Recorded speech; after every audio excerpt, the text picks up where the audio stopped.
हाय बच्चों, कैसे हो? आशा करता हूँ कि आप लोग अच्छे होंगे।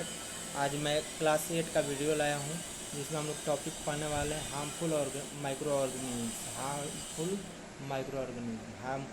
माइक्रो ऑर्गेनिज्म, ठीक है। और ये chapter microorganism friend and foe के टॉपिक है, ठीक है, का टॉपिक है।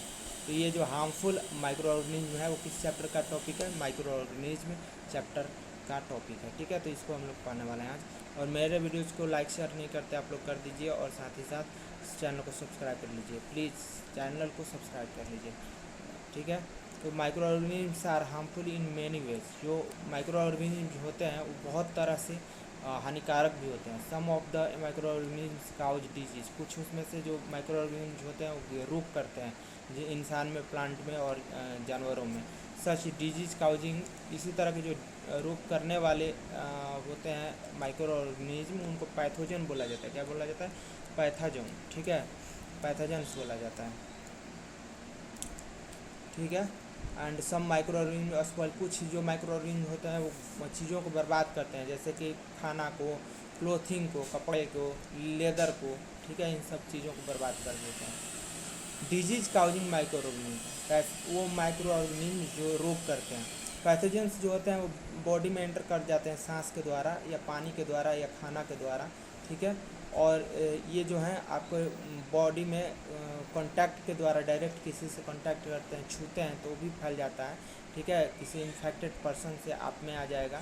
कोई मान लीजिए रोगी है, उसको आप छुए या उसका वो आप मुँह पे छींक दिया तो उससे आपको ये रोग हो सकते हैं। कौन?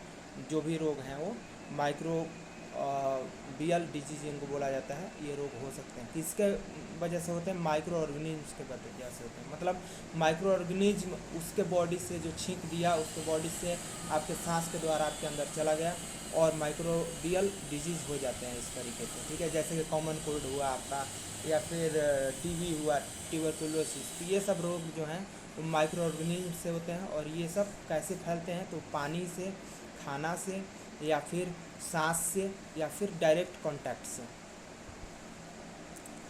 ठीक है। और इनको जो है, जो इस तरीके से फैलते हैं डायरेक्ट कांटेक्ट से, या खाना से, या पानी से, या फिर सांस से, इनको कम्युनिकेबल डिजीज बोला जाता है। क्या बोला जाता है? कम्युनिकेबल डिजीज, ठीक है। इसका एग्जांपल है कॉमन कोल्ड और कॉलरा और चिकन पॉक्स और ट्यूबरक्यूलोसिस, ठीक है। इतनी बात समझ में आ गई होगी। आगे देख लेते हैं। When a person suffering from common cold sneezes, जब मान लीजिए कोई कॉमन कोल्ड किसी को है और छींक दिया तो हज़ारों जो है संख्या में वायरस वो उस ड्रॉपलेट में जो पानी का निकला उसके मुंह से उसमें आते हैं। और जो कोई भी हवा में रहता है और जो कोई भी सांस लेता है वो उसके अंदर चले जाते हैं, ठीक है। वो लोग हवा में रहते हैं माइक्रो ऑर्गेनिज्म, और जो कोई भी सांस लेता है तो उसके सांस के द्वारा अंदर चले जाते हैं और उसको भी रोगी बना देते हैं, ठीक है, इन्फेक्ट कर देते हैं। इतनी बात समझ में आ गई होगी। आगे बढ़ जाते हैं।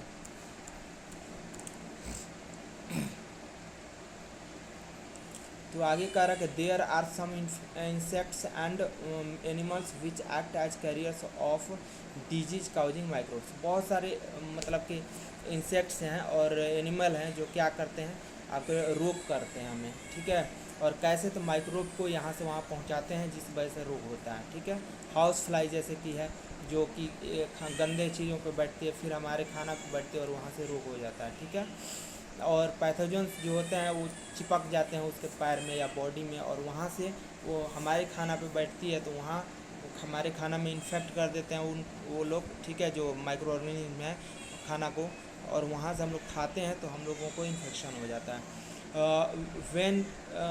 तो क्या होता है कि जो खाना है वो ख़राब हो जाता है, यानी कि इन्फेक्टेड हो जाता है माइक्रो ऑर्गेनिज्म से, ठीक है। और इस तरह से पैथोजेंस जो है वो हमारे शरीर में चले जाते हैं और रोग करते हैं, ठीक है। इसके बाद क्या है? इसके बाद है कि अगला आपका avoid consuming uncovered items of food, इसलिए हमें खाना जो ढका हुआ नहीं है वो नहीं खाना चाहिए, ठीक है। दूसरा जो एग्जांपल है इस तरह के कैरियर का जो रोग करते हैं वो एनोफिलिस मॉस्किटो हैं, ठीक है, मच्छर हैं एनोफिलिस, जो क्या करते हैं? आपको मलेरिया कर देते हैं। मलेरिया के जो पैरासाइट हैं, जो आपके रोग करने वाले माइक्रो ऑर्गेनिज्म हैं, उनको ये कैरी करते हैं। कौन? एनोफिलिस मॉस्किटो और वो हमारे शरीर में इंजेक्ट कर देते हैं और वहाँ से हमें रोग हो जाता है, ठीक है। एंड फीमेल एडिज नाम की एक मॉस्किटो होती है, यानी कि मच्छर होता है, जो क्या करता है, आपको डेंगू करता है, डेंगू वायरस को फैलाता है और इस वजह से हमें डेंगू हो सकता है, ठीक है। तो इतनी बात समझ में आ गई होगी, आगे बढ़ जाता है। आगे यहाँ पर कुछ रोग दिए गए हैं, इनको देख लेते हैं हम लोग, ठीक है। तो यहाँ देखिए, ये देखिए ट्यूबरक्लोसिस किससे होता है, तो बैक्टीरिया से होता है। और कैसे फैलता है, तो हवा से फैलता है, ठीक है।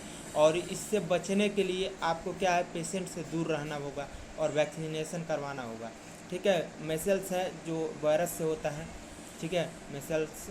और साथ ही साथ ये हवा की वजह से फैलता है और इसमें भी वैक्सीनेशन ही उपाय है। इसके अलावा चिकन पॉक्स है, वो वायरस से होता है, हवा से होता है और डायरेक्ट कॉन्टैक्ट से भी होता है, और इसका भी उपचार है वैक्सीनेशन या फिर रोगी से दूर रहना।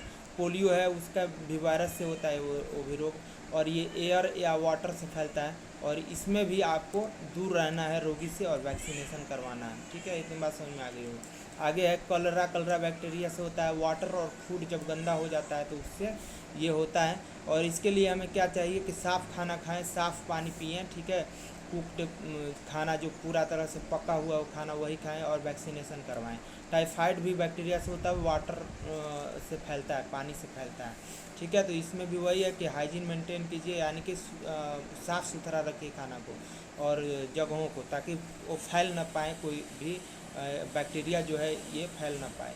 उसी तरह से हेपेटाइटिस से ये भी वायरस से होता है, पानी के द्वारा फैलता है। इसमें पानी को हमें साफ़ बॉयल कर लेना चाहिए और साफ़ पानी पीना चाहिए और वैक्सीनेशन करवाना चाहिए बचने के लिए। मलेरिया है, मलेरिया प्रोटोजोआ से होता है, मच्छर की वजह से होता है, ठीक है। और इसमें क्या करना है आपको, हमें आपका मच्छरदानी लगा के सोना है, स्प्रे रखना है जिससे मच्छर मर जाएं, ठीक है। और पानी कहीं जमा नहीं रखना है जिससे मच्छर पैदा हों, ठीक है। ये सारी चीज़ें करना है, तो हम लोग मलेरिया से भी बच सकते हैं। अब आगे क्या है, some of the common diseases are affecting humans. कुछ कॉमन डिजीज़ जो हैं वो ये अफेक्ट करते हैं हमें, ठीक है, हमें प्रभावित करते हैं। This mode of transmission and few general methods of it. तो वही जो ऊपर हमने पढ़ा उसी के बारे में कह रहा है। तो ये चीज़ें होती हैं, हमें इन चीज़ों को याद रखना है, ठीक है। तो आज का यही सेशन रखेंगे, ठीक है। आगे हम लोग कल पढ़ेंगे, ठीक है। तो मेरे चैनल को सब्सक्राइब कर लीजिए, वीडियो को लाइक शेयर कर दीजिए। Thank you.